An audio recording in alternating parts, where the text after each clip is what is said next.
За, хамтарсан засаг байгуулагдаж 14 мега төсөл 300 гаруй дэд хөтөлбөрүүдийг хэрэгжүүлж эхэлсэн. Монгол Ардын нам өөртөө эрүүл мэнд, соёл, боловсрол, нийгмийн хамгаалал, хүнс хөдөө аж ахуйн яам зэрэг халамж тараадаг яамтууд авсан. Харин ардчилсан намд уул уурхай, байгаль орчин, хот байгуулалт, хууль зүйн, төгжрөл зэрэг хамгийн асуудалтай яамнуудаа өгсөн. Хэл амтай яамнуудаа. Гэвч одоо манай сайд нар бол халуун чулуу атгаж олон одоо том төслүүдийг хөдөлгөхийн төлөө зүтгэсэн. Олон өөрчлөлт хийсэн. Ардсан намын энэ сууж байгаа гишүүд маань Монгол Ардын энэ хамтарсан засгийн одоо хөтөлбөрт манай намын сонгуулийн мөрөг хөтөлбөрийн 70% нь орсон учраас засгийн газрын оруулж ирсэн бүх зүйлийг дэмжиж одоо байсан гэдгийг бас хэлэх нь зүйтэй. Гэвч ерөнхий сайдын орлогоо нотлох тухай асуудал болж тэр асуудлаа Монгол Ардын намын баг хурал руу чирж орж тэнд нь гол буруут нь ардсан намын сайд нар болж хувирсандод харамсаж байгаа.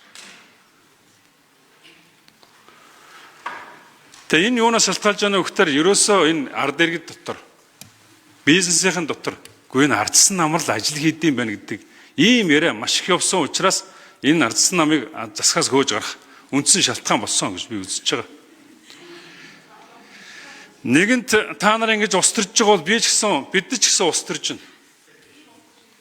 Бид ч гэсэн устэрж байна. 2012-оос 2016 онд ардсан нам засаг барьж байхдаа асар их ажил хийсэн. Энгийн ард иргэд үнэлдэг. Гэвч эв нэгдлээ хангаж чадаагүй гээд сөрөг хүчин болгосон байгаа. Энээс хойш энэ нэгдлээ хангах тухай асуудал бүрэн явсангүй. Энэ юунаас болдгоо гэхээр манай намын үеийн удирдлагууд, ерөнхийлөгч байсан нөхдүүд ардын намын удирдлагуудтай хавсаадж, хуйлдаж тэр хуйлдааных нь үр дүнд ардын нам хожиж ардсан нам алддаг. Ийм л одоо нөхцөл байдал руу орсон. Энэ хуульдаа өнөөдөр хүртэл явж байгаа. Би өнгөрсөн хугацаанд бүхэл хуульдааны эсрэг байсан.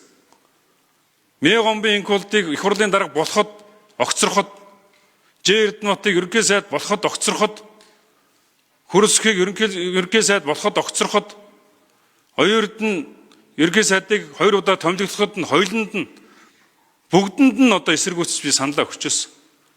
Тэр байтугай Монгол улсын ерөнхийлөгч бүх ард түмнээ сонгогдоод ирэхэд нь бүрэн ихийн баталгаажуулах тэр юун дээр хөрсөх ерөнхийлөгчийн эсрэг гав ганцаархна санд өгчөөс нуруулаа хүүт өргөд их л эвгүй байд юм бэл. Тэгээ энэ хуульдаа өнөөдөр хүртэл явж байгаад харамсаж байгаа. Тэгээ өнөөдөр бүлгийн шийдвэр гарсан. Монгол Ардын намын дарга ерөнхий сайдыг итгэл үзүүлэх тухай асуудал дээр ардсан намын бүлгийн гишүүд хурлыг орхино гэж. Тэгээ зарим нэг нөхдүүд санд өгөх гэж энд орж суух гэж байгаа юм шиг байл. Болд Батанзандан гэдэг хоёр хүн нөхрийг та нар хичнээн хэсэргүүцэж, хичнээн үзэн ядаж ус төр хийж орж ирсэн мэдж байгаа биз? Тийм учраас энэ өнөөдрийн энэ бүлгийн шийдвэр энийг хариуцлага дагах тухай асуудал ардсан намын эв нэгдлийг цаашдаа харуулна. Энэ асуудал дээр хатуу байж